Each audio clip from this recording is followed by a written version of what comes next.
¿Y por qué el asueto, doctor? Bienvenido. Bueno, no, muchas gracias por recibirme. Muchas gracias de veras, Soledad. Y muy contento de estar aquí, un día tan simbólico para los mexicanos.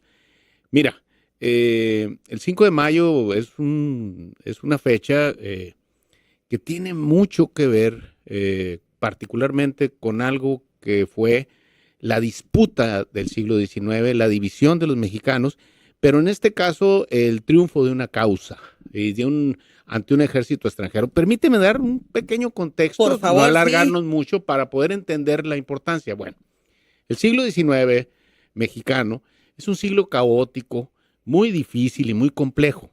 Iniciamos el siglo siendo un virreinato.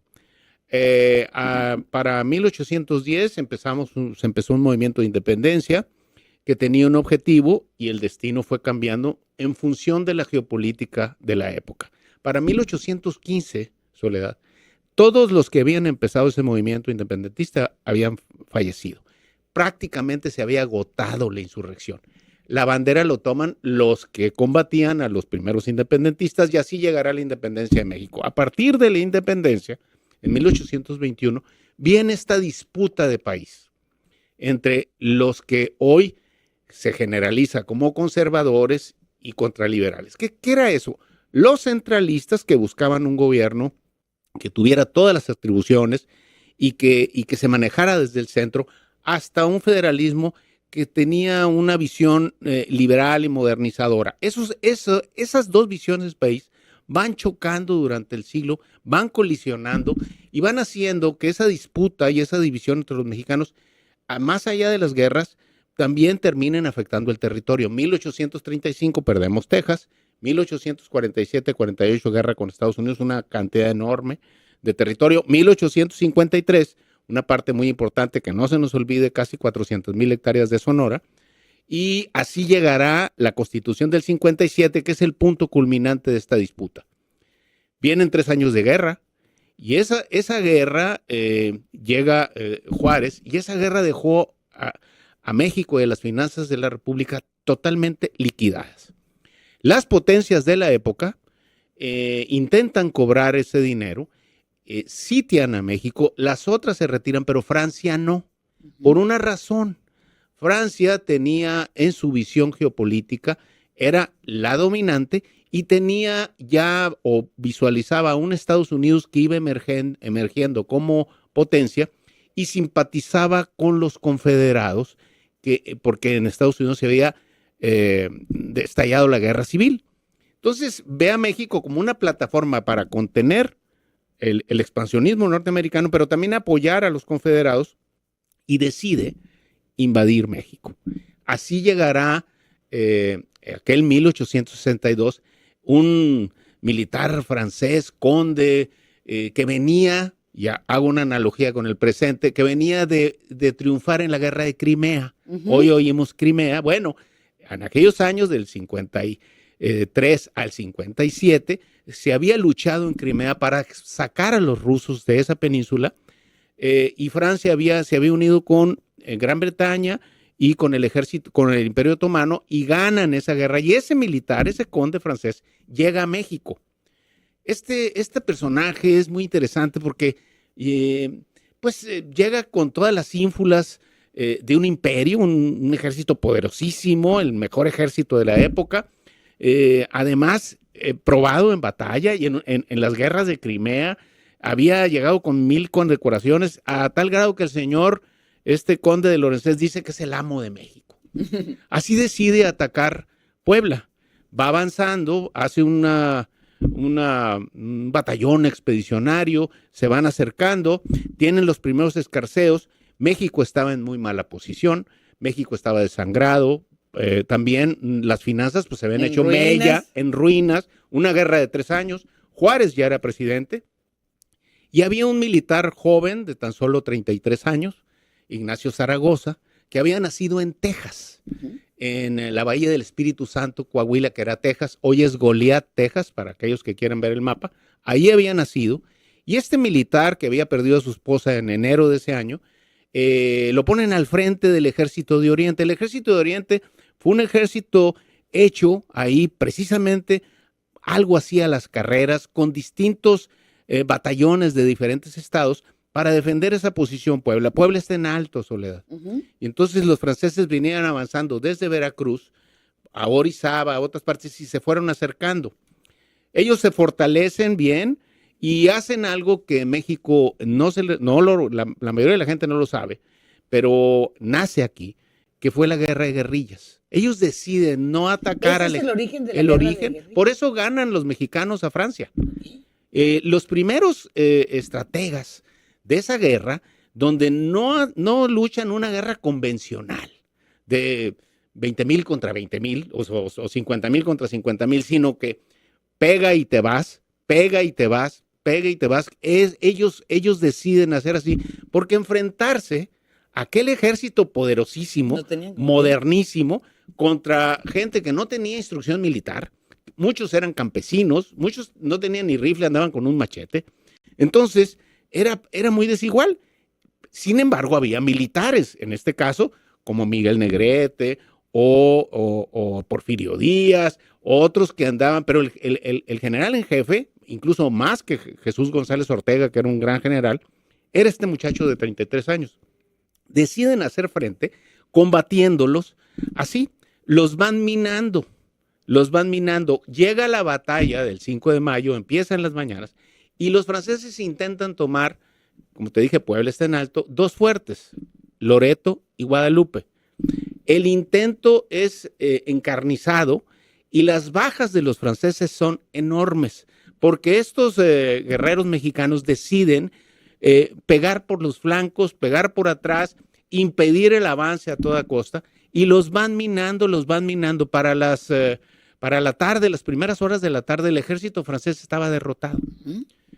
Se retiran y así Zaragoza mandará un telegrama donde le explica a Juárez cómo habían triunfado y que por fin la frase famosa de las armas mexicanas se han cubierto de gloria. Bueno, ¿qué pasó aquí? Bueno, en primer lugar, la nueva estrategia que ellos diseñan, además la organización que nos había faltado en muchas situaciones, la logran.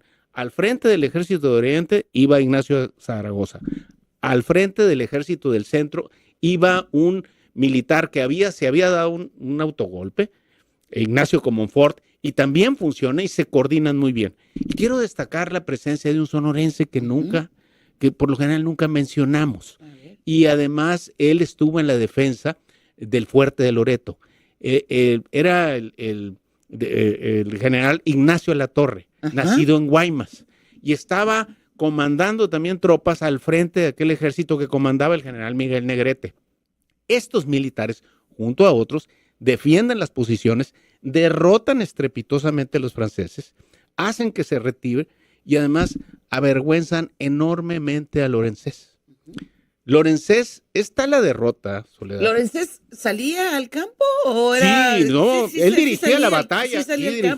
Salía al campo, pero fue superado. Por ejemplo, las bajas hablan de que, las bajas que quedaron ahí tendidas en la tarde, hablan de algo más de 500 franceses contra 100 mexicanos. O sea, eran muchas para el ejército francés. Y Lorenzés intentó recuperar el empuje, pero ya era imposible, los habían minado muchísimo. Lorenzés llega a tal grado, la vergüenza, Soledad, corre la noticia en Europa que habían sido derrotados estrepitosamente, que Napoleón III lo releva del mando, le quita el mando. ¿Y lo regresa a Francia? Lo regresa a Francia y además, cosa curiosa, se convierte en un acérrimo enemigo de la invasión francesa en México.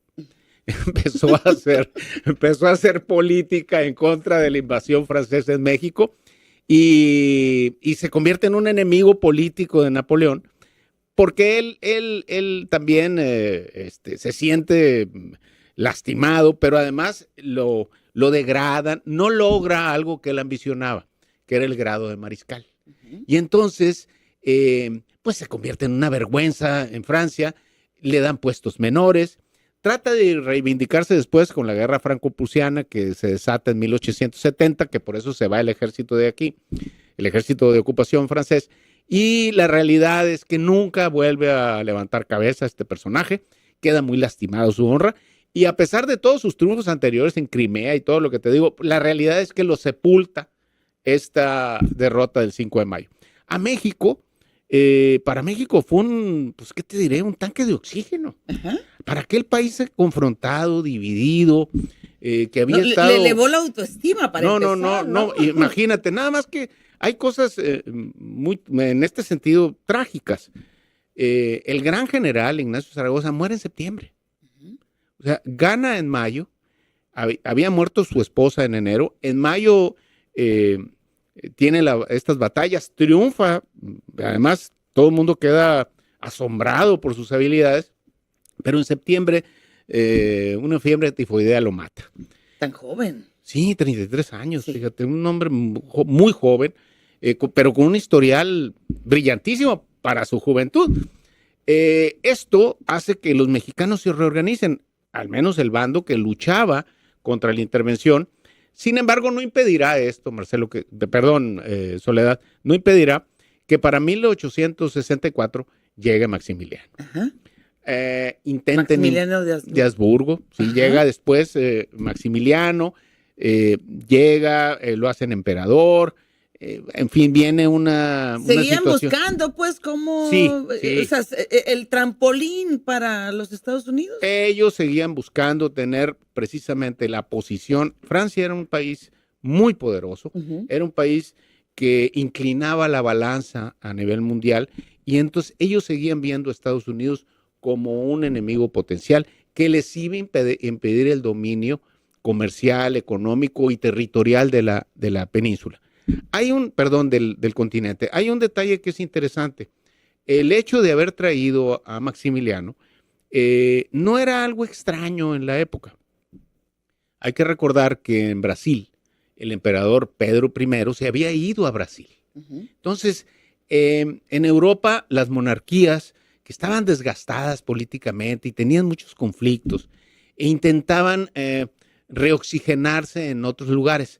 Y el ejercicio que había hecho la casa de Pedro, portuguesa, que había migrado a Brasil, pues les había dado posibilidades. Y en este caso, Maximiliano, pues no tenía mayor, no podía hacerle sombra a su hermano Francisco José, y entonces deciden, con el apoyo de Napoleón, abrir un episodio mexicano con un imperio. Fracasa rotundamente. Pero sin embargo, a pesar de los intentos que hacen por dominar el país, la experiencia del 5 de mayo, Soledad, hace que el ejército mexicano ensaye esas guerras de guerrillas a lo largo y ancho del territorio. Tan es así que los franceses incluso crean batallones para combatir esa guerra de guerrillas, que eran de extraordinaria crueldad los batallones franceses. Incluso se vestían hasta de paisanos, no creas que andaban uniformados o como uno los vería en un ejército común, precisamente porque los mexicanos tenían habían diseñado esa estrategia que había sido muy exitosa. El 5 de mayo queda marcado en la historia nacional como un día glorioso, y a partir de ahí, pues será una de las fechas conmemorativas más importantes y una de las fechas de unidad más importantes, porque ese siglo XIX, Soledad, fue el siglo de la disputa, del encono y del enfrentamiento de los proyectos políticos en aquel país, que hizo que tuviéramos un siglo XIX caótico y muy complicado. Ay, qué bonita la historia, doctor. Muchísimas gracias. Gracias a usted. Hasta una próxima ocasión, 12:15. ¿Cómo no?